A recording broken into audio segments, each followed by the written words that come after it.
Now clear at skeleton start for Deyvid Morales. It's okay, you can ask. How in the world did Deyvid Morales wind up here? Like, instead of being on a seat in the car going 80 miles per hour, just imagine yourself being at the level of the tire and your chin just kind of like touching the ground, swerving, going up G-forces. As a professional skeleton slider, he's used to diving headfirst down a mile of ice. On a sled, which I compare it to kind of like a lunch tray.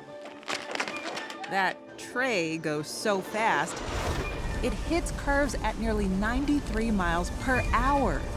Say hello, now goodbye to G-forces. These curves come with pressure that can make you feel about 5 times your body weight.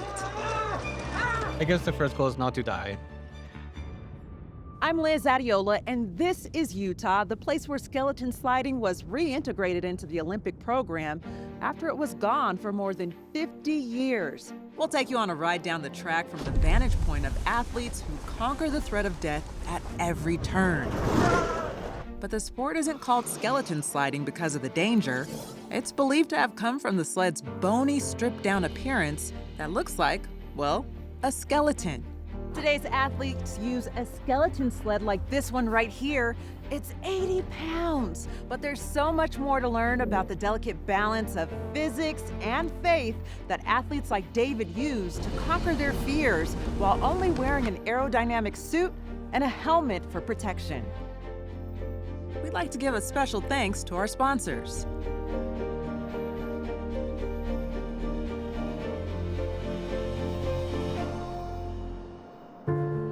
This track is the one with the highest elevation in the world, and so our ice is very different. It gets pretty nerve-wracking just looking at it, just knowing that like the snow is covering it and I can't even see the bottom of it, but I know I'll be down there. And also when I'm down there, I look up and I see how big it is. But I think conquering mountains is not just about the physical ones, but also the mental ones and the spiritual ones and the financial ones. And every mountain that you have in your life, you have to conquer it. So this is kind of like my weekly exercise of conquering a mountain. Deyvid Morales' goal is to become an Olympic skeleton athlete. His uniform and helmet inspired by that of the luchador, or Mexican professional wrestler. When your body's like up in a wall, it does feel like you're a superhero. It's one way he pays homage to the country where he was born, the country he wants to represent on the world stage, Mexico. I had a very big crash last month, and it just ripped it off. I went up a wall really high, and then I crashed into the cement.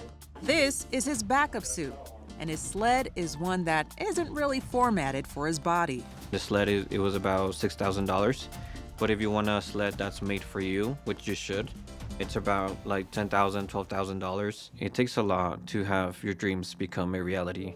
Let's talk about the Olympics and the journey, the path to get there. I reached out to many athletes, including the ones that have represented Mexico in the past, and I didn't hear back from anybody. I reached out to the Mexican Olympic Committee through emails. I even went to visit them in Mexico, but I didn't get any response. That was discouraging until I met Akwasi. My name is Akwasi Frimpong, Ghana's first skeleton Olympian, first Black person male in the sport of skeleton to compete at the Olympic Games, first Black male skeleton Olympian from Africa out of 1.4 billion people. So when you get an email asking for advice on how to get started in this, what do you say? Well, first of all, when I see a message like that, I'm doing something right, which basically means being able to showcase what it means to go after your goals and dreams, regardless of your background, your circumstances. Years ago, I saw him make his Olympic dream come true, and he was my aspiration to compete in this sport. Deyvid is an incredible young man who's very passionate, a super hardworking guy who always trying to figure out to make things happen regardless of the circumstances. Something that I have always, done as well, fought for my goals and dreams is something he's doing. And it's great just to see that after so many years with the lack of, like I said, funding, coaching, all these different things that are super hard, that he's still pushing through. He's very resilient. Akwasi made sure Deyvid locked in with the right officials to get on track to sliding as a professional athlete. There's a lot of the athletes that I now work with. They're like, yeah, I wanted to be an Olympian since I was 5 years old, or I saw it on TV when I was a little kid, but that's not me. David's parents brought him to the U.S. when he was just 9 years old. Hey everyone, this is Deyvid Morales from DACA Scholars. I just wanted to give you an update about two main issues that happened this week. He's faced deportation 4 times. I was on my way to this Bible college that I was going to study for 2 years, and I was just 45 minutes away, and all of a sudden now I'm in a prison. I was upset. It's one of those like, why God moments, even though I try to be as grateful as I could be even in those dark times. And all 4 times, he beat the case, securing his green card through DACA, the Deferred Action for Childhood Arrivals program. It's a fight that left him with crippling anxiety while also sparking a desire within him to overcome the impossible and help other people do the same. It wasn't until I got my green card that I was able to expand my dreams and think of things that I could do to not only challenge myself, but as well to represent my people. I've struggled with a lot of anxiety in the last couple of years.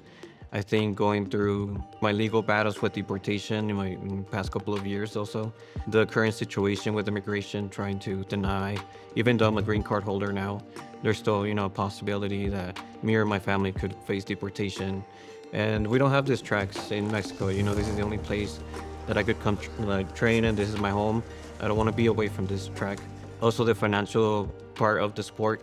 Every time we slide, it's about $100 for a day, so it does add up, and especially not counting with any support from your country is very difficult, so I have to rely on local sponsors. At age 33, David says he's given his all over the last few years to make sure Mexico has representation in the skeleton competition. What was it?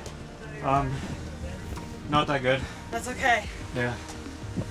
I was expecting better, but I crashed like 5 times. When he's not on the track, you can find David here, running a digital marketing company. Even my closest friends don't know that I lived in my office for a whole, almost like half of the year, because we were saving up for skeleton. That's 5 people in this space: David, his wife, and 3 kids. It's not just strength and speed. It's a sport where there's a lot more involved in just being talented. There's a lack of funding. There is the coaching aspect. There is the lack of track knowledge, because knowing one track does not mean you know all the 17 tracks in the world. So being patient and taking time to learn is the best way. No matter how late in life you start, it's a valuable lesson David now shares whenever he visits classrooms, letting kids from all walks of life know they could become skeleton sliders too. And so I think once you realize that you're an undocumented immigrant, your dreams have a ceiling. They have like a cap on them. Especially coming as an immigrant child, you're told that you're never going to leave the U.S. Like we came here as undocumented immigrants, and we can't leave. You can't go back and visit your family. You can't travel the world. We call it La Jaula Dorada, which means like the golden cage. You are in a golden place, but you're still in a cage. And so that's how immigrants describe USA to a lot of us. That's how we feel. That, yeah, it's pretty, but we can't leave it. So I don't want the anxiety to win. I thought medication would help, and it did in a sense. I thought therapy would help, and it did in a sense. But I think I want to face it straight on. And I think doing that sport is like one of the one of the craziest ways to deal with anxiety. Because when we go down the sled, we have to be super relaxed, super calm. How do you get in the right mindset? I do say a prayer before I slide. And I just hope that God controls, and I give him control of my sled. Kind of like God take the wheel, but God take the sled. Sometimes I do just like to pretend I'm singing gospel music and gospel songs, and I just try to relax and try to sing as I go. But there is times where, like I might be in the middle of a prayer, and then the F word might come out, and then it goes back to prayer. So I've heard of it, cussing Christians. I've heard of it before. Yeah. This is like a mile long of a track, and we go down in 50 seconds. there's not a lot of time to think, but if I think ahead, then that kind of gets me overwhelmed sometimes.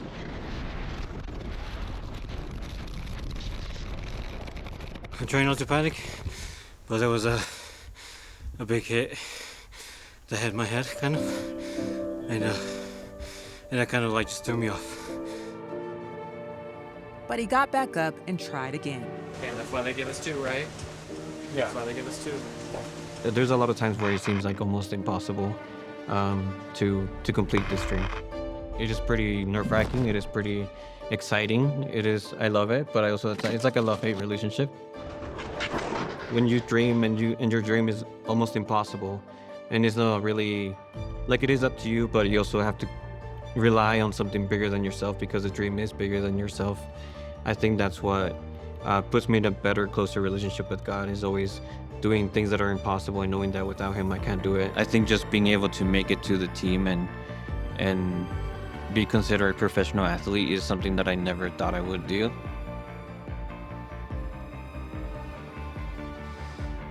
And just seeing like my kid's face and other kids like face light up and be like, oh, that's your dad, you know. So I think I just want to make my kids proud. I want my kids to know that their dreams are possible, that as crazy as it could be, that there is a lot of sacrifices that have to take place.